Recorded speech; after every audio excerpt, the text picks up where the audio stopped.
বান্ধবী, তোর মধ্যে কোনো ভয় নাই, নার্ভাসনেস নাই, কি ব্যাপার? ফাইনালি আমি আমার পছন্দের ছেলেকে বিয়ে করতে পারছি, আমি তো সুপার হ্যাপি। কিন্তু আমার ছেলের একটা সমস্যা আছে। সমস্যাটা হচ্ছে যে আমার ছেলে তোর বাবাকে ভীষণ ভয় পায়। না, ভয়ও না, আসলে হচ্ছে ওর বাবাকে অনেক সম্মান করে। ভাইয়া, তুমি এখানে কাঁদছো কেন? বোকা মেয়ে, হাজবেন্ডকে কেউ ভাইয়া বলে ডাকে? আসলে তোমাকে তো সে ছোটবেলা থেকে ভাইয়া বলে ডেকে আসছি, কিন্তু তুমি কাঁদছো কেন? তার আমার কথা মনে পড়েছে? বাবা আমার কথা মনে পড়লে তোমার মনে পড়া উচিত। তাদেরকে ছেড়ে আসছো তুমি। আমি না তোমাকে কাঁদে দেখে একদম সব উল্টাপাল্টা করে ফেলেছি ভাইয়া। তোমাকে আমি কি বলে ডাকবো? জচ্চর, প্রতারক। তোমাকে আমি এসব নামে কেন ডাকতে যাবো? কারণ আমি তোমার সাথে প্রতারণা করেছি। আমার একটা গার্লফ্রেন্ড আছে। ছেলে মানুষ তো এভাবে মেয়েদের মতো কাঁদতে হয় না।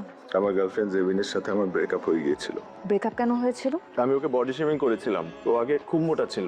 একদিন ওর একটা পুরানো ছবি দেখে আমি হেসে দিয়েছিলাম। তারপরে আমার সাথে ব্রেকআপ করে ফেলেছিল। আমি অনেক চেষ্টা করেছিলাম প্যাচ আপ করার, কিন্তু কোনোভাবেই ও আমার সাথে প্যাচ আপ করেনি। WhatsApp, Viber, Messenger, Instagram, Facebook, Twitter সব জায়গা থেকে আমাকে ব্লক করে দিয়েছিল। এতগুলো সোশ্যাল মিডিয়াতে কানেক্টেড ছিলে তোমরা, তাহলে আমাকে কেন বিয়ে করলে? বাবার ভয়, বাবাকে ভীষণ ভয় পাই, তাই না করতে পারিনি। বাবাকে সত্যটাও বলতে পারিনি। তুমি তোমার বাবার ভয়ে আমাকে বিয়ে করলে, তোমার গার্লফ্রেন্ডের সাথে তোমার ব্রেকআপ হয়ে গেল, তাহলে আবার নতুন গার্লফ্রেন্ড কোথা থেকে আসলো? নতুন না তো, পুরানটাই আছে, ওই জেবিনটাই আছে। আসলে ও কোনোভাবে জানতে পেরেছে যে আমার বিয়ে হয়ে যাচ্ছে। ও সহ্য করতে না পেরে আমাকে ফোন দিয়েছিল। ফোন দিয়ে অনেক কান্নাকাটি করলো, বললো ওর অনেক কষ্ট হচ্ছে। এটা শুনে আমার অনেক কষ্ট হওয়া শুরু হলো।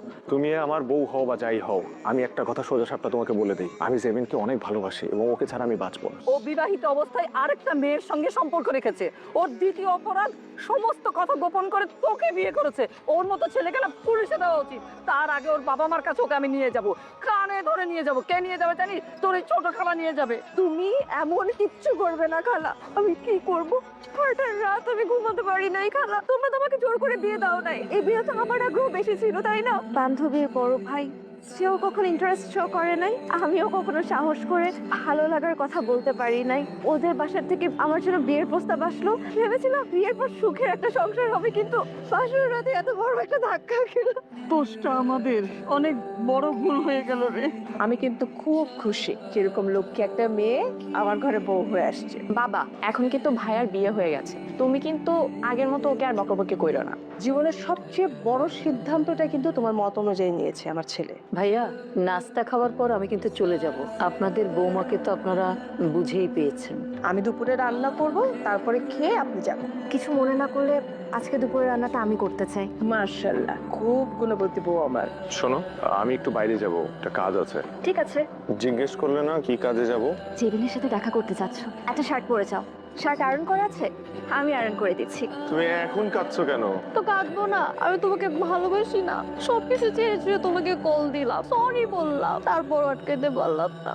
আমি তোমার সামনে বসা, তুমি সবসময় আমার পাশে এসে বসতা, তুমি আমার সামনাসামনি বসে আছো। তুমি তো চেঞ্জ হয়ে গেছো। দেখো জেবিন, তুমি আমাকে জান বলে ডাকতা, এখন তুমি আমার নাম ধরে ডাকতেছো। বলছিলাম না চেঞ্জ হয়ে গেছো। মনে প্রাণে আমি তোমার জান হলেও এখন তো আমি অন্য একজনের স্বামী। বাস্তবতা তো মেনে নিতে হবে। এটা তুমি কিছুতেই মানতে পারবো না। তুমি বিয়ে করে ফেলতেছো আর তুমি আমাকে জানাও। জানাবো কি করে? তুমি তো সব জায়গা থেকে আমাকে ব্লক করে রাখছো। তো তুমি পালাবা না বিয়ের আসর থেকে? ঘর ভর্তি লোক, আমি কিভাবে পালাবো ওখান থেকে? তুমি তুমি মেয়েকে টাচ করছো? কসম, একটা টাচও করিনি। ওই মেয়েকে দেখতে সুন্দর আছে, সুন্দর আছে, তোমার থেকে মোটামুটি সুন্দর আছে। কলেজে যে আমার টিফিনগুলো চুরি করে খেতি, সেগুলো বেশিরভাগই তো আমার হাতের রান্না ছিল। তাই? তাহলে তো তুই পাকা রাঁধুনি। এখন থেকে তাহলে এই বাড়ির সব রান্না বৌমা করবে। তুমি খেতে বসো বৌমা। না বাবা, আমি পরে খাবো। জায়দার আমি পরে একসাথে খেয়ে নিব। এত বেলা অব্দি ঘুমাচ্ছে? বাবা, ভাইয়া তো ঘুমাচ্ছে না। ভাইয়া তো সেই সকালবেলা নাস্তা করে বের হইছে, এখনো তো আসে না। নতুন বউ ঘরে রেখে ওর বাইরে কি কাজ? কিছু বলে গেছে, মানে কোনো সমস্যা হয়েছে মা? সমস্যা তো একটা আছেই আপা, সেটা তোমরা আমার দিকে এরকম হাঁ করে তাকিয়ে আছো কেন? সকালবেলা কোথায় গিয়েছিলি তুই নতুন বউ ফেলে? চা খেতে গিয়েছিলাম। চা খেতে মানে? বাড়িতে কি চা বাঁধানোর লোক নাই? নতুন বউ বাড়িতে রেখে তুই বাইরে বাইরে ঘুরে বেড়াচ্ছিস আর ও তোর জন্য না খেয়ে বসে আছে। পাগলামি করছো কেন তুমি? এখন রাত কয়টা বাজে যে আমি জেবিন, তুমি এরকম পাগলামি করতে পারো না। জেবিন একটু করে সুইসাইড করবে, বারান্দা থেকে লাফ দিয়ে পড়ে যাবে বলছে। তো তোমার এখনই যাওয়া উচিত, ওকে রেস্কিউ করা উচিত। যাও, আর টেনশন নিও না। বাবা মা, আমি বুঝিয়ে বলবো, আমি বলবো আমার কোনো পার্সোনাল। জেবিন আমি আসছি, এখনই আসছি। এই পাগলামির মানে কি? আর আমি পাগলামি করবো না। না, তুমি বিয়ে করে একটা মেয়ের সাথে একই সাথে সংসার করবা, একই ছাদের নিচে থাকবা, এইসব কিছু আমার মেনে নিতে হবে না। এসব কিছু আমি মানতে পারবো না। তুমি আজকে থেকে প্রতিদিন রাতে আমার বাসার নিচে দাঁড়ায় থাকবা। আমার একটু জেবিনের এখানে থাকতে হবে। না না, বাসায় না, বাসার বাইরে। যা ইচ্ছা হয় করো। আমি আসলে চাইনি এই ব্যাপারটা জানাজানি হোক। ফ্যামিলি সবাই জানতে পারলেও সবার কাছে যা ছোট হয়ে যাবে। তাই বলে তুই এত বড় একটা কথা নিজের মধ্যে এভাবে চেপে রেখে কষ্ট পাবি? ভালোবাসলে অনেক কিছু সহ্য করে নিতে হয়, এত কিছু ভাবিস না। আমি ঠিক ঠিক সব ম্যানেজ করে নিব। দাম্পত্য জীবনে তুই হ্যাপি না? হ্যাপি হওয়ার সুযোগ পাইলাম কই? খুব ভালো, ঘরে বউ বাইরে গার্লফ্রেন্ড, চালা যাও। এইভাবে আমি চালাইতে চাই না। বউ তো বাদ দিতে পারবি না, বরঞ্চ গার্লফ্রেন্ডে বাদ দিয়ে দে। আমি একটা সিদ্ধান্ত নিয়েছি, আমি দেশের বাইরে চলে যাব। কয়দিনের জন্য বন্ধু বান্ধব নিয়ে ঘুরে আসো, ভালো লাগবে। একাই যাবে? কয়দিনের জন্য যাচ্ছ? একেবারেই চলে যাব, এই বাড়ি ছেড়ে, দেশ ছেড়ে, তোমাকে ছেড়ে। কিসের জন্য যাচ্ছ? আমি সিদ্ধান্ত নিয়েছি মাস্টার্সটা অস্ট্রেলিয়াতেই করব। তো কেন?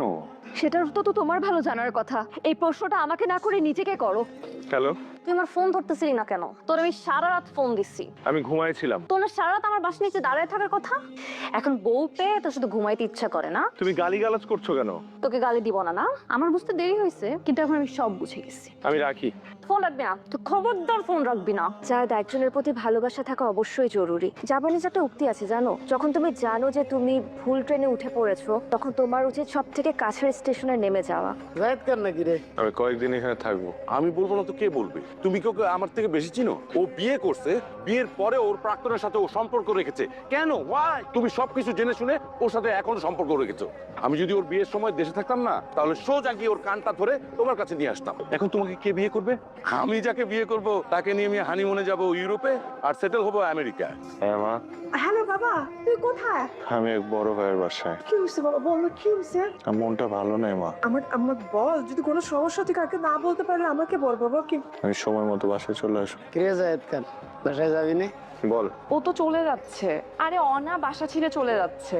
তুমি হুট করে পড়াশোনার কথা বলে চলে যাচ্ছ? যে ছেলে নতুন বউ ফেলে রাতের পর রাত দিনের পর দিন বাইরে থাকে, বউয়ের কোনো খোঁজ খবর নেয় না, আমি তোকে সাপোর্ট করছি। কোথায় যাচ্ছ তুমি? তুমি চলো, তোমার সাথে আমার কথা আছে। আমি তো পড়াশোনা শেষ করে আবার ফিরে আসবো। আমি জানি তুমি ফিরবে না। আই এম সরি, তেমন ভুল হয়ে গেছে। আমি মানুষ কিন্তু ভুল করেছি। আমি যে কেন তোমাকে বিয়ে করতে রাজি হয়েছি। প্লিজ আমাকে ক্ষমা করে দাও। আর মানুষ মহৎ হয় তখন যখন সে মাফ করতে পারে। তোমার মাফ করে দাও না প্লিজ। আমি আর কখনো এই ধরনের ভুল করবো না, আই প্রমিস। এমন প্রমিস করো না যেটা তুমি রাখতে পারবে না। আমি পারবো। একটা সুযোগ দিয়ে দেখো আমাকে। একজন ভালো জীবন সঙ্গী পাওয়া ভাগ্যের ব্যাপার। আল্লাহর কাছে শুকরিয়া যে তোমার মতো একজন জীবন সঙ্গী আমি পেয়েছি। বুঝতে পারছেন যে অল্প দিনে তুমি আমাকে এত ভালোবেসে ফেলেছো। আমি তো তোমাকে সেই স্কুল লাইফ থেকে পছন্দ করি। তুমি জানো, আমার স্বপ্ন ছিল আমার বউর সাথে আমি সমুদ্র দেখবো, টঙের দোকানে বসে চা খাবো, ল্যাম্প পোস্টের আলোয় হাতে হাত রেখে রাস্তা ধরে হেঁটে বেড়াবো। মাফ করে দিলাম। ল্যাম্পপোস্টের আলোয় হাতে হাত রেখে সারা শহর আমরা ঘুরে বেড়াবো আর টনের দোকানে চা খাবো। তাই বলে এখন আজকের থেকে আমাদের দুজনের সব স্বপ্ন আমরা একসাথে পূরণ করবো।